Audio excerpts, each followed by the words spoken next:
kuomba hapa Rosters. Anishaisema hii jambo. Na wakati nilienda kuomba hapa Rosters, nakumbuka kile kilitendeka. Ikiwa kitu saa 6 hapo saa 6 saa 9. Nakumbuka 6 sahau nilikuwa nimevaa kanguo nilikuwa nimeshona ninakapenda sana. Kalikuwa kabru. Ilikuwa skirt and blouse. Nilikuwa nachukua msichana mmoja wa kazi tulikuwa tunaenda kuomba na yeye. Kwa hivyo hungenikosa katika nyumba ya Mungu.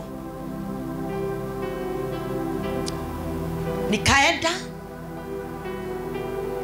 nikiomba nikakuta duster iko mbele yangu. Sikukuta, nikaambia ufungua macho. Mimi sikuwa najua kuna duster because kando ilikuwa mabati na nilikuwa nimeondoka kule watu wako, kanisa ilikuwa kubwa.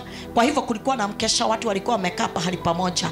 Nikaenda kando kidogo, nilienda nikaanza kuomba kabla watu hajakuja kesha. Kwa hivyo sikutoka pahali pale. Watu wakiendelea kuhubiriwa nikaendelea kuomba. Nikiwa pale nikiomba, nikauliza Mungu, haya ninapitia ni mpaka siku gani? Na ni kwa sababu ya huduma. Tuko pamoja. Sahi nimekuwa na watu wengine wameniombea kinyume. Wamesema sitawahi fungua kanisa. Na wameweka mpaka kaburi wamechiba. Ni jina yangu sikuona imeandikwa kwa msalaba, lakini nimeona msalaba juu. Nikaambiwa hii kaburi walisema ya kwamba wewe hutawahi fungua huduma. Wale wanakupiga ni nani? Ni washirika, ni wachungaji. Na mimi niko na shida moja. Wale wananipiganga ni watu wako juu. Mimi nikiona mshirika akinipiga, hata siwezi kukuita kukuuliza swali kwa sababu naona ni utoto. Kwa hivyo mimi hata nikikuta mshirika amekaa ameongea, sitawahi kukuita. Lakini sasa nilikuwa nashindwa. Ule nimpiga ni mtu nimeshikilia, ni mtu nimeomba naye. Nikajiita kama mkutano. Nikaenda. Nikiwa ninaomba pale, Mungu akaniambia, fungua macho yako. Saa hiyo makamasi imejaa. Saa hiyo nimejaza makamasi.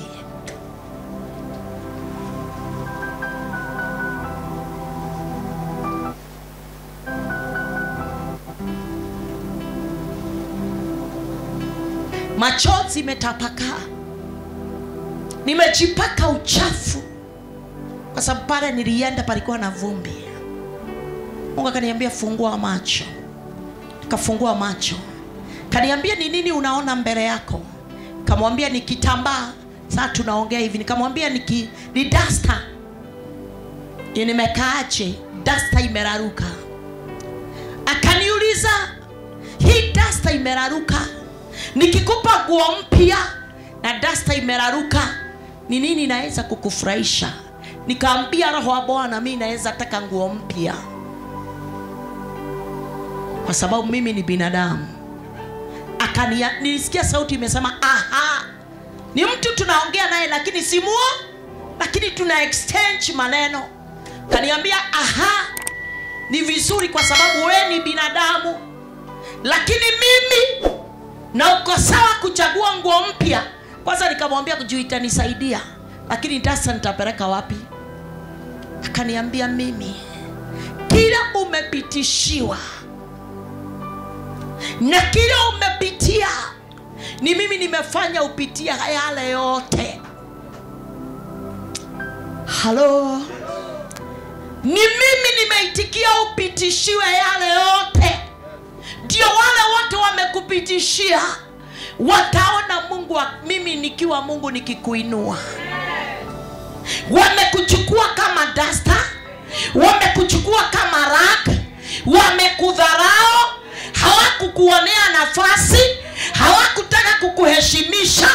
Na mimi nilikuwa naona wamekuzika, wakasema ya kwamba hakuna pahali utahubiri. Lakini leo nimekuletea habari njema. Umekuwa kama hii duster, umeraruliwa, umewekwa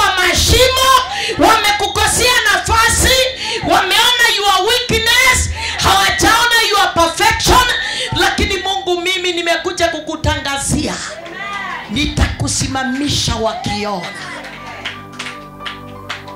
Mungu akaniambia mimi ni Mungu, mimi hutumia kile kidhaifu, mimi situmiangi kile kimesimama. Mimi nikiwa Mungu nachukuanga kile kimechukiwa, nachukuanga kile kimekosa kudhaminiwa, ninachukuanga kile hakijaheshimiwa, najitengenezea mimi na kifanya kitu cha dhamana, kwa sababu mimi ni Mungu. Haleluya. Nikauliza Mungu, hivyo ndivyo unasema?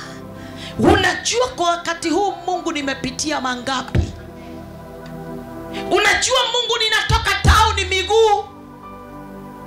Unajua Mungu nimejikosea heshima? Unajua Mungu imefika pahali nilikuwa nimechukua kamba nijiue. Hapo ndipo nilikuwa nimefika. Kama si kujiua nikunywe pombe mwisho. Bwana Yesu Kristo sifiwe. Nilikuwa nimechukua kamba nijiue. Na nikatafuta kwa nyumba, kulikuwa na kashimo kama kale na kalikuwa kamewekwa pipe. So nilikuwa nimeona niende nichukue kale kakamba, nikuje nijiue. Pastor akija akute mtu ameandika barua, na kwa sababu singejua kama sijakunywa pombe, nikaamua nitakunywa pombe, na nikimaliza kukunywa pombe ninue taska kama 3 nijiue. Roho wa Bwana akaniambia kwamba saa hiyo kumbuka, ndio Mungu akaniambia hapana, mimi ndio nimefanya upitie yale.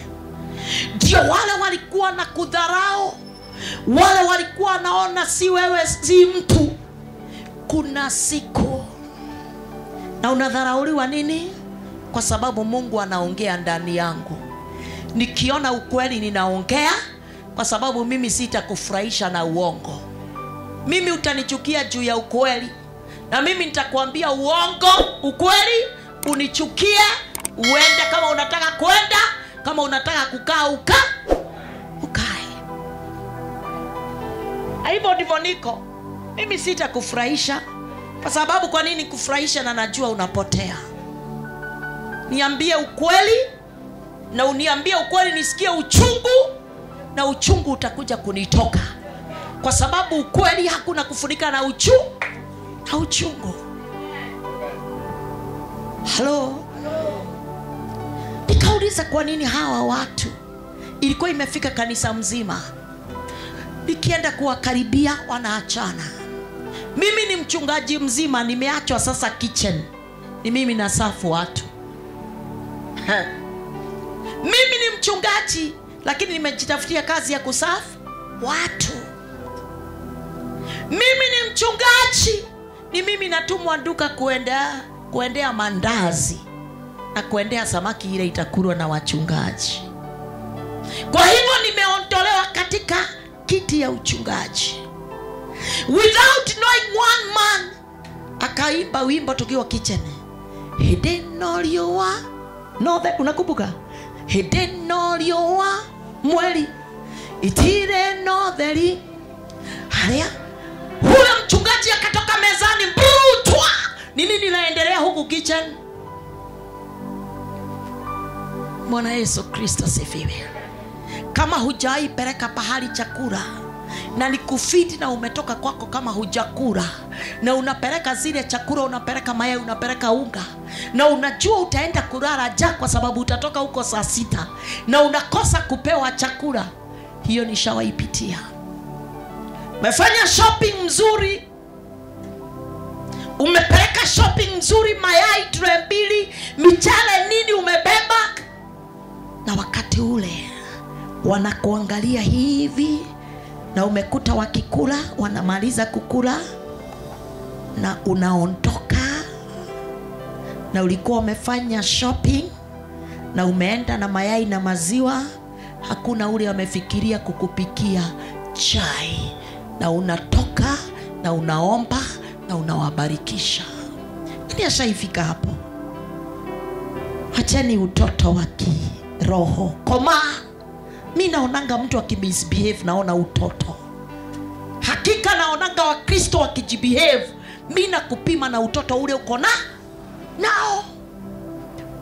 Na unamaliza vizuri, unasema Bwana Yesu Kristo asifiwe. Na Mungu anakupa roho ya kupenda ule mtu.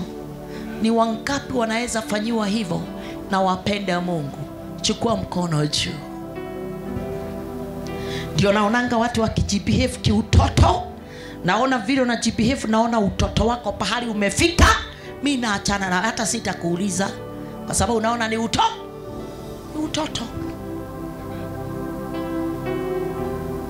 Kwa hivyo ni lazima utengenezwe. Tumepitia mengi kabla tufike hapa. Unafanya deliverance kwa church, unaambiwa kwa ni kazi yako ni kuona mapepo. Juu ni mapepo iko ndani yako. Sasa hiyo kumejaa wachungaji kama 20. Naambiwa wacha utoto. Naanza kuhubiriwa, wale watu wanaombanga wakitoa makamasi huku wanakuanga na mapepo. Sasa hiyo likuja lunch wadi uweze kuombea kanisa ndio ipanuke. Wakati umepanuka vita inainuka. Na bado unabaki kule mpaka Mungu akwambie nao funga virago zako na because huwezi jitoa. Mimi nachukia mtu ule anatoka kwa kanisa juu vita imechacha. Because kabla hujamaliza utakuta ile kanisa ingine iko na vita, utakuwa na hama kila kanisa. Hiyo ni utoto. Kuna vitu Mungu anatupitishia mpaka tukomae.